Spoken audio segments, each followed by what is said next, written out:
A solitary German shepherd was positioned centrally on a mountain thoroughfare, its gaze vacant yet all-encompassing. It remained silent, unmoving, even as a motorcyclist steered directly towards it. Only a measured inhalation in the woodland atmosphere, as though fear had ceased to exist for it. Unbeknownst to others, an observer was present, a man sitting silently within a secluded café, his coffee untouched, his past injuries concealed by civilian attire. He perceived the dog not merely as a lost animal, but as something more profound, something disciplined, something fractured, and something that had defied its expected fate. The events to follow will disclose a concealed conflict, submerged allegiances, and a human-canine connection that challenges all understanding. The early atmosphere possessed a sharpness, dense with the coniferous aroma of the woods and a faint wisp of burning wood ascending from beyond the Blue Pine Café. This was an establishment familiar primarily to residents, a time-worn, cabin-like eatery situated on a bend of Oregon's Cascade Roads, its veranda groaning more audibly than its entrance. Within, Commander Elias Granger was seated in solitude, his elbows on the table, his digits lax around a mug of black coffee that had grown cold. He had not consumed it, his presence was not for the stimulant. His gaze was riveted on a lone figure on the thoroughfare, a German shepherd, motionless as a sculpture, unaffected by the din of an oncoming motorcycle. It was not merely positioned, it was anticipating. The motorcyclist increased his engine's revolutions, maneuvering towards the road's center. A harsh grin flashed on his countenance, akin to an ignition near a fuel leak. He accelerated forcefully. The dog remained steadfast, neither retreating nor even batting an eyelid. At the final moment, the motorcycle veered, its tires flinging stones as the rider emitted a laugh that lacked genuine mirth. This was no mere jest, it was an evaluation, one the dog had already surmounted. For when one has confronted true terror, superficial menaces hold no sway. Elias remained immobile. For an instant, he held his breath, his jaw muscles tensing. To other patrons in that cafe, it was merely a lost animal, perhaps abandoned by a sportsman, perhaps strayed from a nearby dwelling, just another spectral figure with fur. Yet Elias recognized that expression. The inflexible posture of an individual who had forfeited identity, purpose, and the ability to speak. And an aspect of this dog, its composure, its gaze, struck a chord buried under 6 years of quietude. June, the proprietor of the cafe, approached him silently and placed a new mug of coffee before him. "That canine has been appearing since the spring melt," she whispered, as if concerned the creature might overhear her through the window. "It simply remains there throughout the day. It doesn't solicit food, doesn't pursue vehicles, merely observes." Elias rose deliberately, tucking some currency beneath his mug. He went out to the veranda, his footwear making soft impressions in the earth. The atmosphere seemed more oppressive. The dog stayed in the middle of the road, oriented towards the biker's departure, as if the instant were suspended. Elias issued no summons, no whistle. He merely descended the stairs and positioned himself a short distance away, facing the same way alongside the creature. For several extended seconds, there was no movement. Then the dog rotated its head, not fully, just sufficiently. It perceived Elias. More significantly, Elias perceived it. This was not a matter of possession, nor of salvation. It was one of mutual understanding. Two entities who had previously served, who had once obeyed commands without hesitation, who had been cast aside by a similar uncommunicative void that offers no apology, no clarification, and no solace. They remained still until a truck drove by, its headlamps illuminated, dispersing a chilly vapor into the air. The dog moved towards the veranda. Elias went after it, and through the window, June observed them both, two silhouettes against the dim morning, neither entirely complete, yet somehow less fractured when positioned together. Once more inside, Elias resumed his seat and took the mug. It retained its warmth. The dog rested at the veranda's edge, coiled yet vigilant, its gaze directed at the trees across the road. And for the first instance in a considerable duration, Elias took a drink. By the time the heavens first revealed a sliver of midday sunlight, the German shepherd had established its presence on the café's veranda as if it had always belonged there. No formal welcome, no restraint, merely an existence, the sort that requires no authorization. It did not vocalize, made no requests, simply remained like a guardian protecting something revered and overlooked. Elias refrained from giving it a name, not immediately. Designations implied proprietorship, and this canine was not a possession. It was enduring. That is a distinct state. June had provided a metallic container of water and a disposable plate holding scrambled eggs. The eggs remained uneaten. The water, however, The dog approached, sniffed once and drank. Slowly, warily, as if even sustenance was acquired in small, tentative measures. "He refuses to eat," June murmured from behind Elias, her arms folded as if attempting to contain her emotions. "He hasn't consumed anything since his initial appearance." "His hunger isn't for sustenance," Elias replied quietly without turning. "He craves the allowance to feel secure." That statement struck June with an unexpected force. She retreated inside. Elias positioned himself on the veranda steps. The dog lay down 6 feet away, not near enough for contact, but sufficiently close for observation. Hours elapsed in this manner, two silent figures sharing a deeper comprehension than most individuals ever attain. That afternoon, a pickup truck entered the gravel parking area. A regular patron, Ralph, a lumberjack with hands resembling oak boughs, emerged, observed the dog and gave a slight laugh. "Acquired a new soldier, Elias?" Elias offered no reply. He seldom engaged with Ralph's casual conversation. Ralph retrieved a sausage patty from his takeaway meal and squatted, extending it. The dog did not even look, merely stared beyond him, still, uninterested. Ralph straightened. "As you wish, war hero." Once Ralph had departed, Elias extracted a protein bar from his pocket and removed its wrapper. He did not present it to the dog. He simply positioned half on the step next to him and began to consume the remaining portion in silence.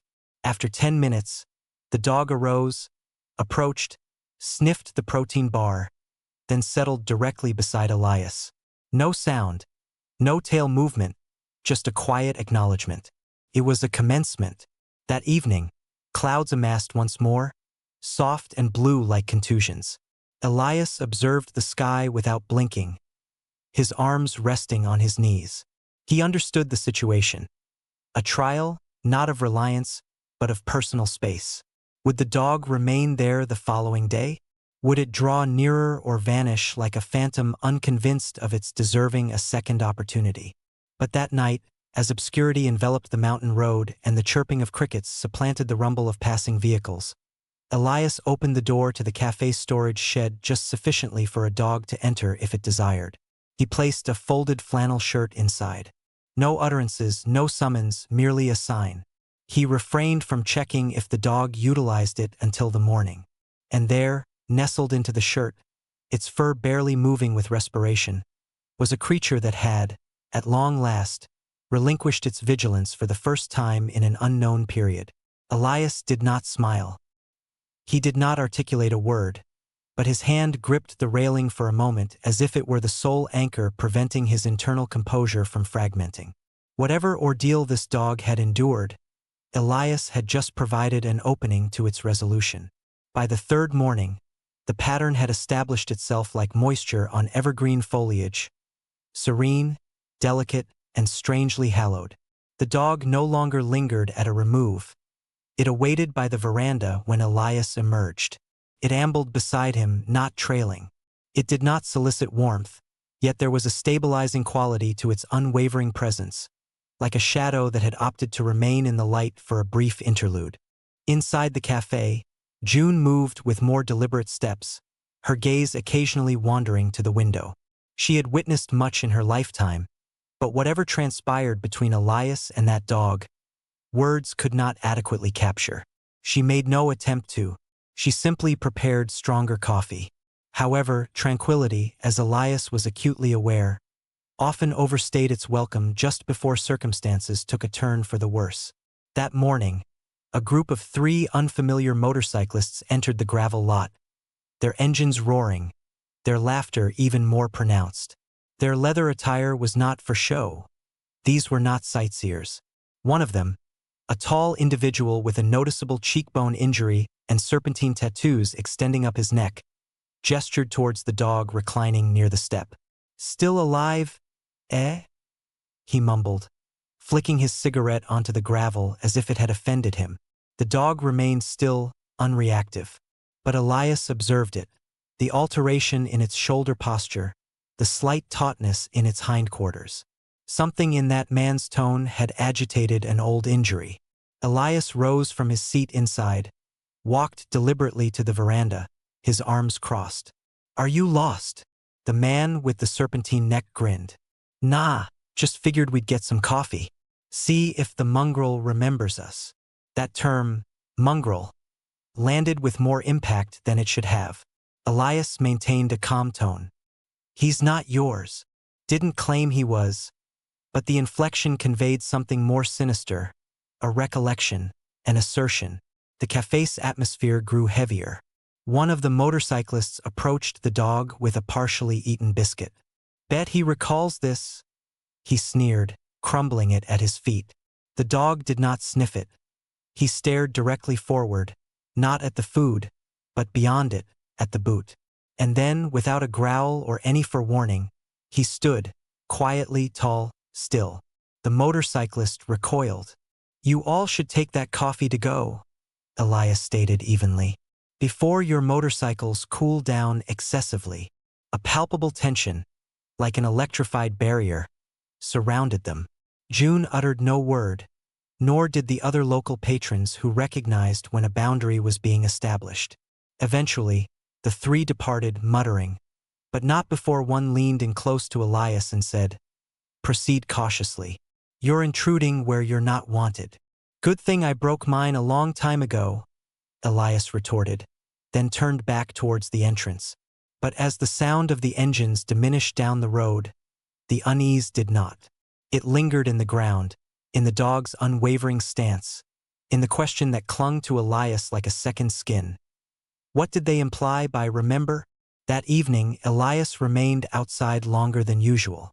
The dog lay beside him, its head resting on its crossed paws, observing the tree line with unblinking eyes. Elias reached into a side compartment of his old duffel bag and retrieved a creased piece of cloth. Inside it, something he had not handled in years, his encrypted military tablet still functional. He opened a secure directory, his fingers moving with ingrained familiarity. Years untouched but never forgotten. He was not looking for news, he was looking for emblems. Specifically, the faint burn mark on the dog's right shoulder, a barely discernible curve beneath the fur.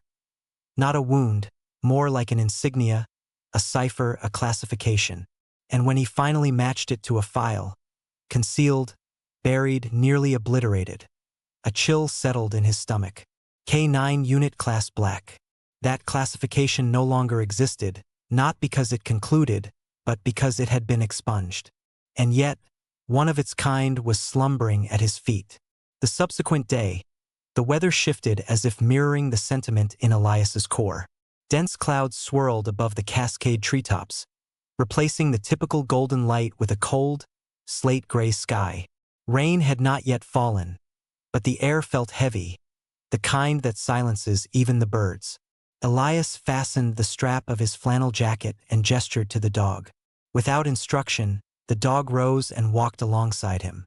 They followed the path behind the cafe, a route that cut through the trees, eventually leading down to the old ranger station about half a mile away.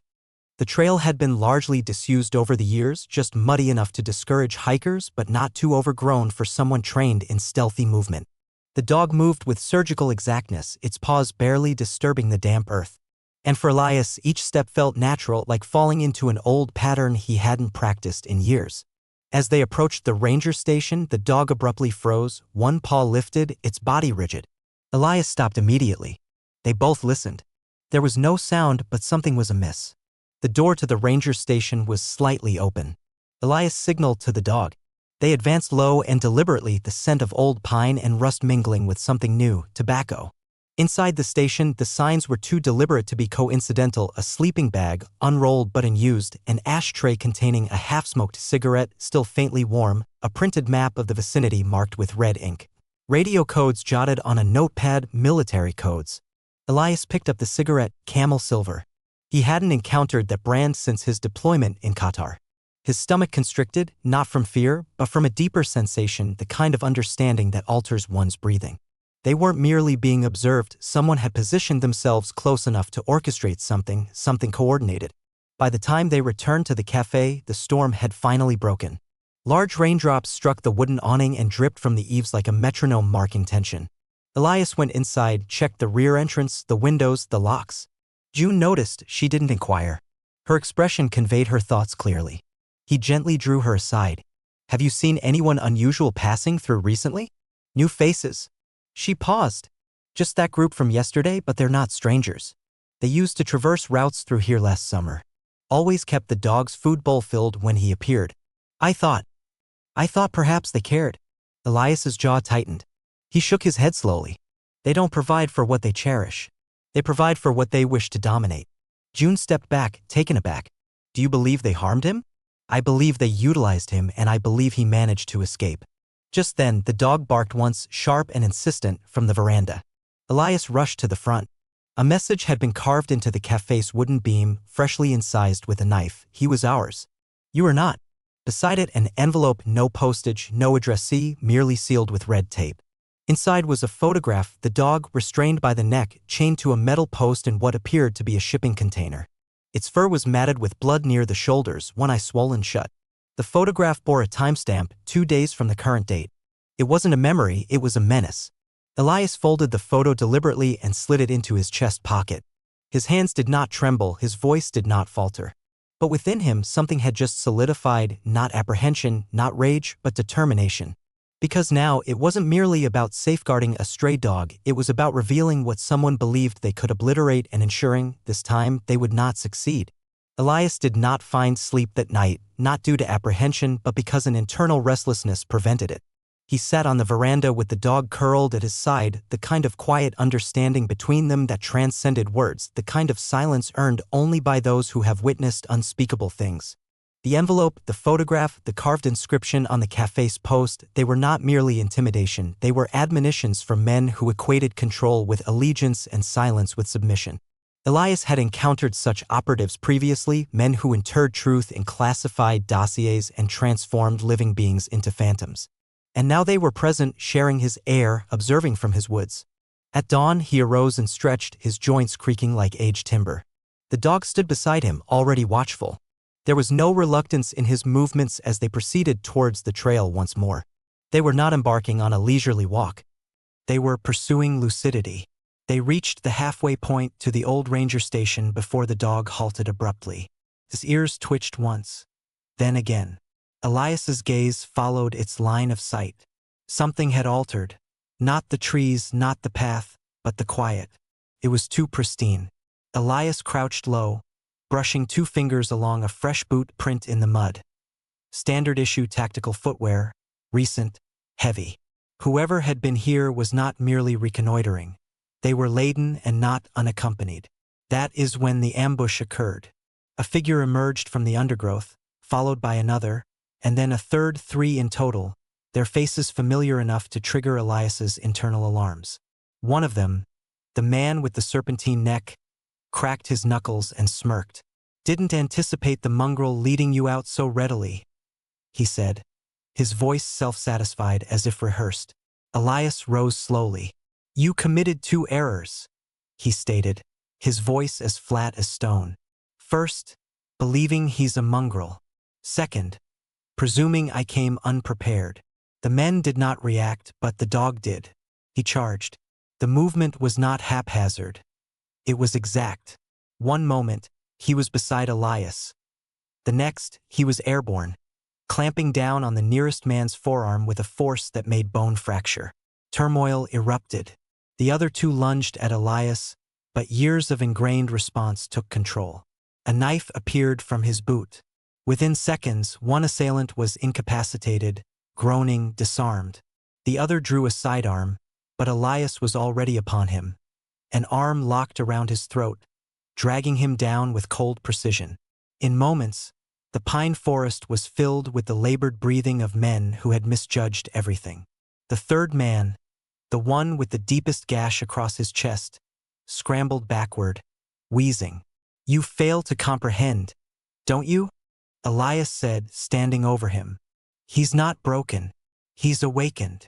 The man's eyes darted to the dog, which stood panting, its eyes fierce but fixed on the threat. The forest was silent again, but not tranquil, it was charged. The man spat blood and coughed. You're in far deeper than you realize.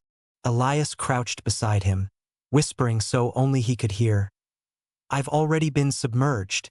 By the time they returned to the cafe, June was on the veranda, phone in hand, her eyes wide.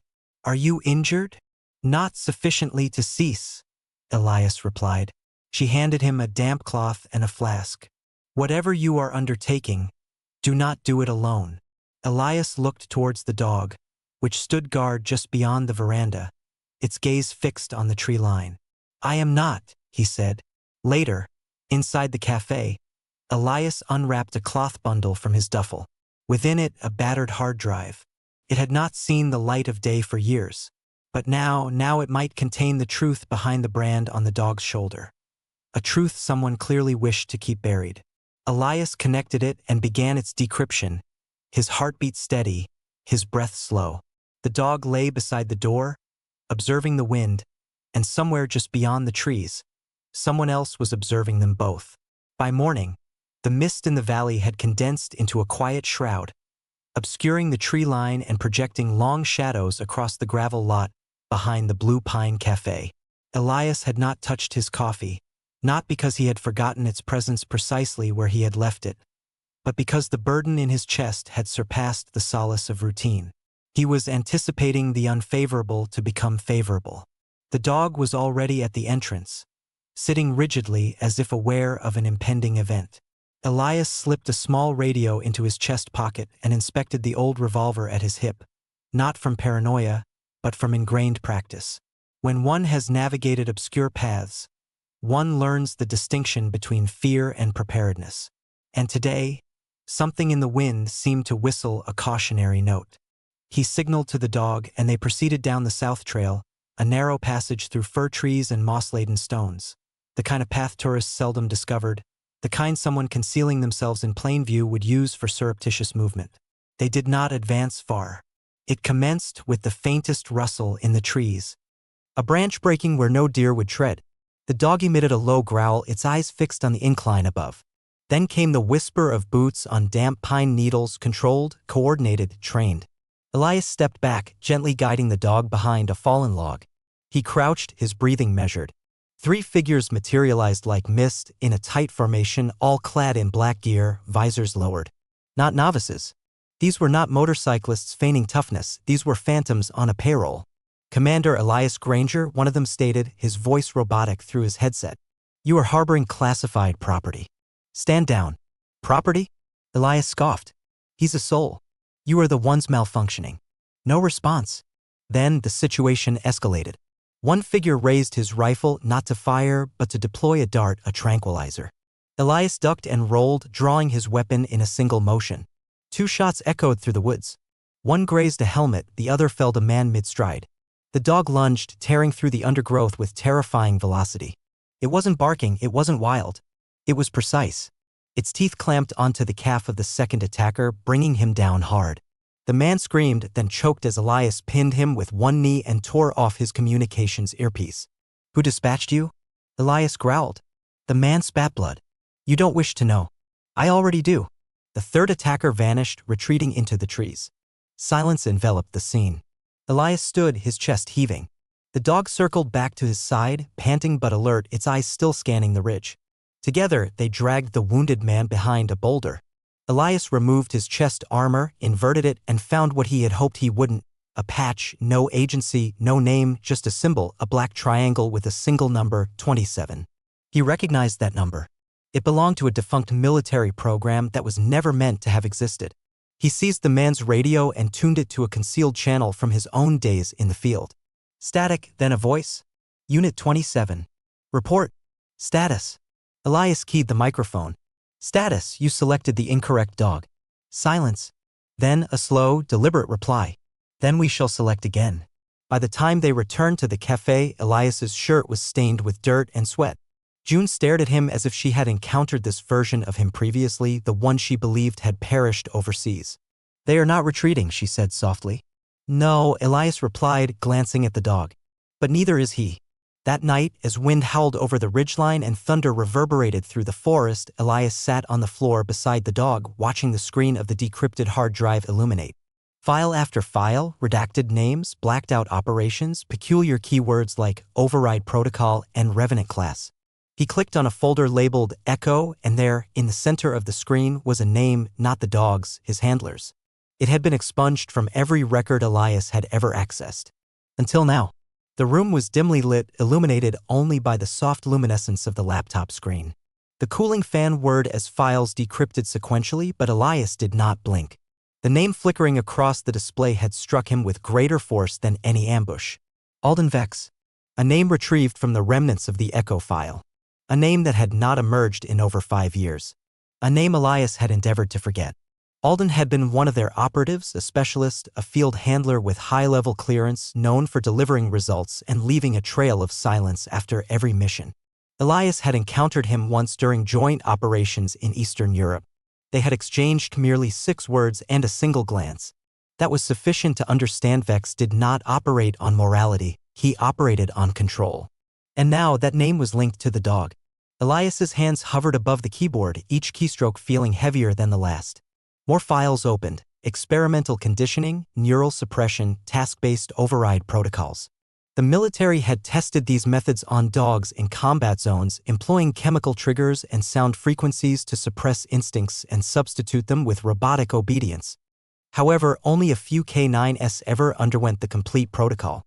The designation, Revenant. The dog lying quietly beside him had been one of them. And more disturbingly, his assigned handler had been Vex. Outside, thunder rumbled low and deep, reverberating off the mountains like the sound of something ancient stirring. The storm had returned, only this time it was not external. Elias stood and paced the room, staring at the screen as if it might elucidate the emotion coiling in his gut. The dog had not barked once since its arrival, never flinched, never begged. Every reaction had been calculated, ingrained into muscle memory so profoundly it survived whatever trauma had liberated him. He wasn't merely abandoned, he had been erased. And now Vex, somewhere, knew that erasure had failed. Elias pulled open his old locker beneath the bench near the kitchen. Inside, his encrypted satellite phone, long dormant, still wrapped in its military cloth. He powered it on with a portable charger, bypassed the boot sequence, and accessed a single contact: Langford, his former operations officer. If anyone knew Vex's whereabouts, it would be him. The line connected after 5 rings. A voice, cracked, came through. "Didn't expect to hear from you again, Granger." "I didn't expect to need to," Elias replied. "I found a dog. He's marked as a revenant." Silence, a beat. "Then you've got a ghost you're not equipped to carry." "I'm carrying him anyway." Another pause. "Then Vex is off-grid. Last known operation was in Arizona, but he's moved since." "That program was shut down, Elias." "Buried. Officially never happened. Unofficially, someone's sending men to clean it up." Langford exhaled sharply. "Then you've got 72 hours. After that, they'll burn the whole area to keep the project dead. You're not just protecting that dog, you're holding a match to something that was designed never to see daylight." Elias ended the call. He turned to the dog, who hadn't moved, but something in its eyes had shifted, as if it knew. As if hearing that name in Elias's voice had brought something to the surface.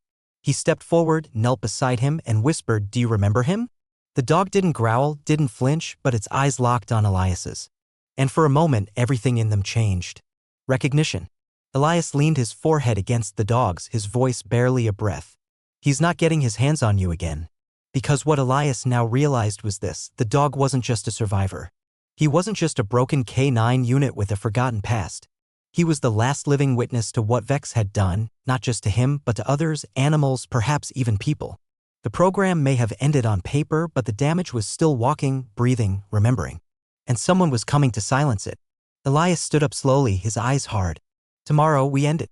Outside, headlights flared through the forest trail. Someone else had arrived.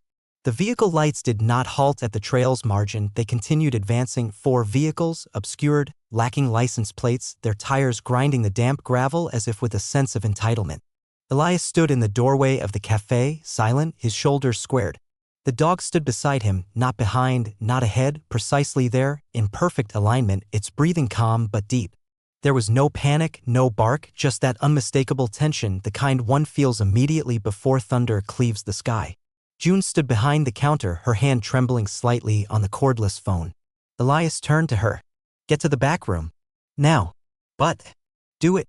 She complied. The truck stopped 30 yards out. Men emerged from the doors, not motorcyclists this time, not scouts, but operators. Suited, masked, armed, professional. And in their midst, stepping out as if the forest owed him its quietude, was Alden Vex. Not a phantom, not a name, but a man, gray suit, clean-shaven face, as calm as a banker entering a loan negotiation. And in his hand, a small, flat remote with a red switch.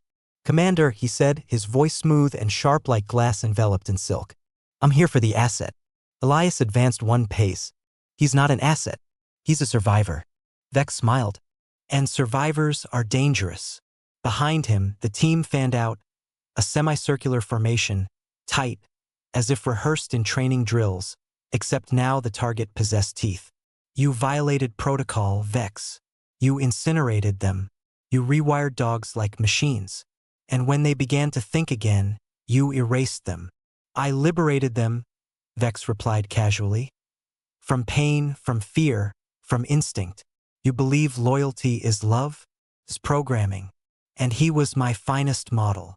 The dog's eyes were locked on Vex. He didn't growl, but something altered in his stance. The fur along his spine bristled. Not fear, memory.